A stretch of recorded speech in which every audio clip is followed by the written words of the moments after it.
is almost a unanimous answer with men is, I would never call the cops on my wife. But if she will and he won't, and the system rewards the first accuser, which is what it does, Maria, yes? Does, all right? yes, Then the system is rigged from the start. Yes? That is true. What do you do about that?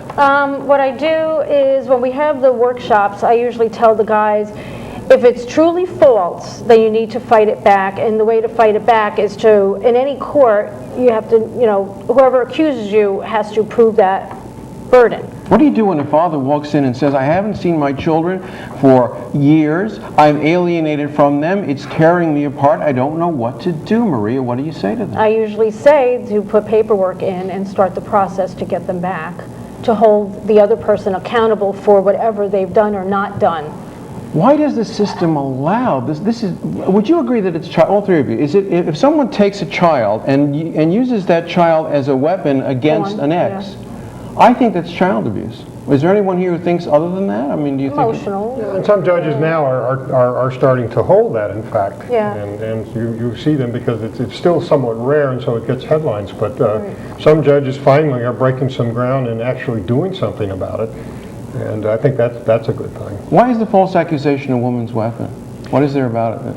Well, because I think she knows that it's going to be viewed sympathetically. I mean, it's typical either by a feminist judge, and that could be a male or female, right, true, or just simply an old traditional hack of a judge that assumes the old roles are still intact, right, and that invariably the woman is the victim and the man is the aggressor. That's true. That's the kind of context that they walk into. And there's a lot of groups out there that encourage the women to come to them, and they'll help them with whatever tools and techniques they have. Right. So to lie. Unfortunately. So a lawyer might say to a female client, your divorce would go a lot easier if he beat you up. I'm not telling you to lie about that, right, but it would go a lot easier if he abused the kids. Now, don't lie about that. Is that what might happen? I don't think they come forthright and say it that way. I think they just say, we're listening, please tell us how you feel, and they write every little piece down, but they use it and embellish it and fabricate and they add to it, and I think that's what happens. They go into court with these documents, and then the guys on the other side are like, she emptied my bank account, I have no money, I have no attorney, what do I do? Then it's like, then they're trying to catch up. In the meantime, child support's thrown at them, and they don't have an account because it's wiped out. Right. So how do you tell the difference between a child who is genuinely being alienated from a parent and actual child abuse? I mean, how do you know? You have a child now, and the child professes to be afraid of another parent. How can you know as a professional whether this is an example of parental alienation or actual child abuse? What are the signs that will tell you it's one or the other? It's that's a very, very difficult thing to be able to discern. I mean, this is typically the work of social workers who will get into the house and do some very, very careful interviews with all aspects of the family to get a sense of whether or not this is really, these accusations, hold water. You can also tell in terms of whether or not how the children react. If a child is truly afraid of a parent, it's something that does come out upon interview. It doesn't mean that there was abuse, that even their reaction doesn't necessarily set as bona fide evidence that there was abuse.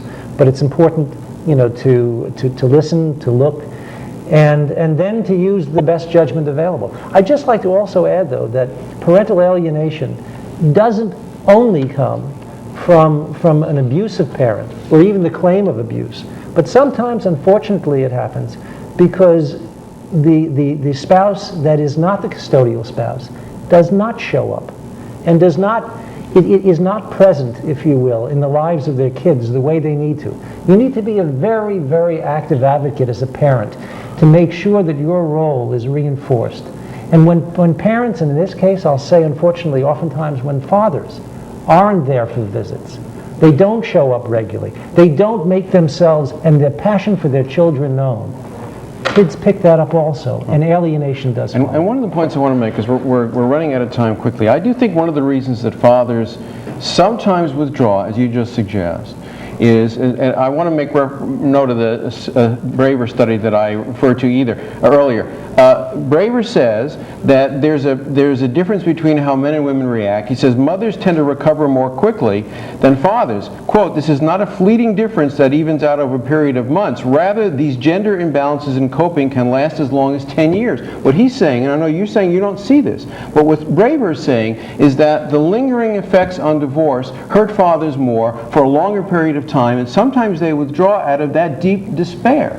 Is that... Yeah, that's certainly in the counseling that I have done over the years, that's exactly the case. And I'm constantly telling them you've got to get back in this game, you know, and here's I try to tell them how to do it.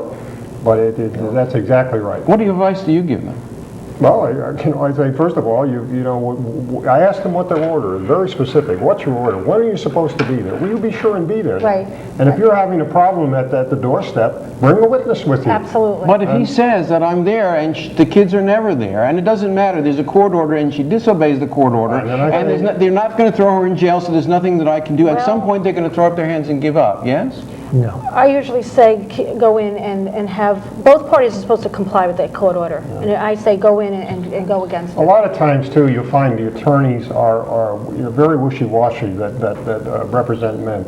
And one of the things that I do is if I'm counseling some guy and he's having a problem with the attorney, a lot of times the attorney has his own side to that story, too, by the way, in which you really understand the truth. But let me just finish. And then I get on the phone with the attorney. And believe it or not, when you say you're from the Fathers' Rights Association, they suddenly wake up and say, oh, well, and then all of a sudden, you start getting some answers. All of a sudden, they're doing what they're supposed to do, right? We have 30 seconds left. What would you do to fix it? One social change. You say people just get Well, you need the presumption of joint custody is the very first thing. That's the first thing. Yeah. Do you think that would reduce the incidence of divorce? Absolutely. You do? Yeah. All right. We're just about out of time here. And quickly, what would you do if you could do one thing to change? I would not make the courts have litigation just so easy for people. And Robert? I don't know what changes I could recommend in this regard, to be very Not in honest. 5 seconds. Not in 5 seconds. Thank you, Maria Rauch. Thank you, Robert Regal. Thank you, Steve Metzger, for an interesting, important discussion. And thank you for watching MensNet and for continuing to support this program. If you're interested in helping, call us through Cablevision. We can always use good help on the crew, and you'll be welcomed here. Thanks for watching. We'll see you next time.